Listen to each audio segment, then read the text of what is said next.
Fox 4's John Holt has more about what we're learning. What we're learning is that the pending criminal sex abuse charges represent a small part of what Weisner faces. New sex abuse complaints, federal lawsuits, and ongoing investigations. What we're also learning is the impact beyond the paperwork, the toll on the soldiers who swore to protect and defend, their scars of war on the home front.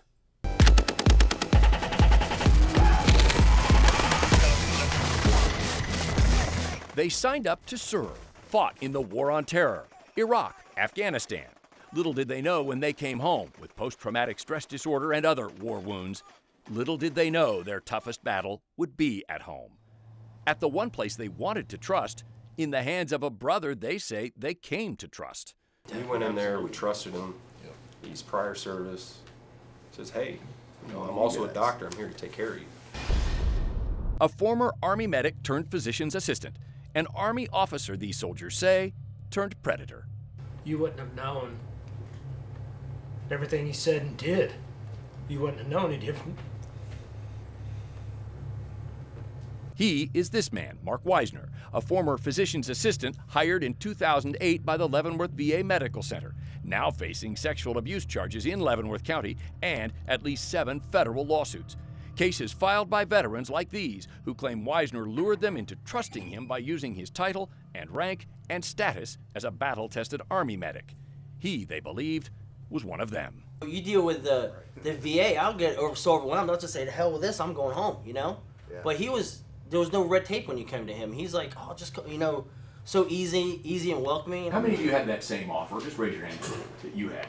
Come up anytime. Oh, yeah, Anytime. absolutely. Yeah. Here's my number. Call me directly. Yeah. So these soldiers did, for appointments, for prescriptions. They believe, and their lawsuits allege, easy access to meds became part of the seduction. But with that easy access came regular exams that over time didn't add up. Well, every time I want to go see the guy, he's always like, hey, drop your pants. And I'm like, hey, look, 50 other doctors have already done that. Exams, these men allege, became increasingly inappropriate, sexual in nature, disturbing. The sexual abuse. It was, did he really just touch me that way? Was that necessary? Did he not have gloves on? Over time, their confusion led to questions. Questions led to confrontations. But they all say no answers from the VA. And I brought it up to my case manager. And I'm like, this is a little excessive. And, I was like, isn't this a little excessive? And she was like, oh, no. And it was to the point where she got him shut the door. She shut the door so no one out in the hallway would hear. But VA special agents did hear from Weisner himself. As part of the Leavenworth County criminal investigations, court documents reveal Weisner admitted during a January 2015 interview with the agents that he was excessive in his genital exams and was not able to stop himself before he touches these young men. Men he admits were chosen because they were attractive. The documents add Weisner agreed his activities were a clear case of seduction, that he messed up and had totally and completely no control. About that time, 2 Kansas agencies also heard from Weisner. In a January 2015 letter, voluntarily surrendering his state physician's assistant's license, he described himself as an impaired practitioner, not capable of patient contact. Weisner used similar language in surrendering a substitute teaching license. The VA knew what was going on. Lawyers for the Leavenworth VA veterans also say some of their clients received a VA questionnaire regarding inappropriate conduct by an unnamed staff member. And it doesn't matter whether it was a cover-up or if it was stupidity. Both of them are equally actionable and equally wrong because look at the damage that's been inflicted by what they did. Damage, they allege, to men who came home from war already scarred, needing help. We went through so much nonsense overseas, you know what I mean? The day in, day out of just nonsense. To come back to this. More nonsense. Is that a real thing? Is it really happening to all of us right now? Happening to them and their families. I've been married 11 years, and my wife and I have never had any problems. And now it's changed.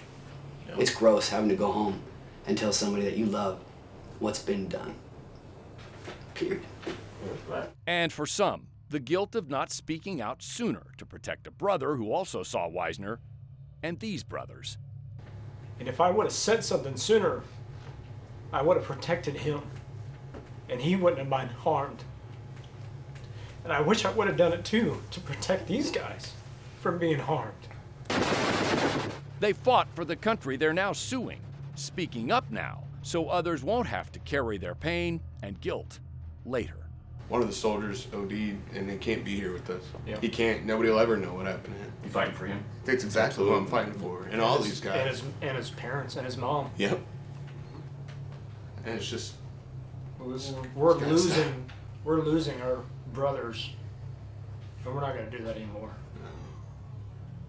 These papers supporting last month's sexual battery charge also reveal San Bernardino police arrested Weisner in 1987 for exposing his genitals at an adult bookstore. We wanted to ask the VA how that escaped its background check, as well as when it knew of Leavenworth VA complaints and what was done. The VA would only refer us to comments made by VA Secretary Bob McDonnell during his May visit. When questioned about Weisner, Secretary McDonnell said he was proud to say leadership reacted quickly and removed Weisner from patient care. He would not comment on specific allegations. Meantime, Weisner has pleaded not guilty to the criminal counts. He has refused comment. And just today, another veteran filed a federal lawsuit, the 8th so far. John Holt, Fox 4 News, working for you.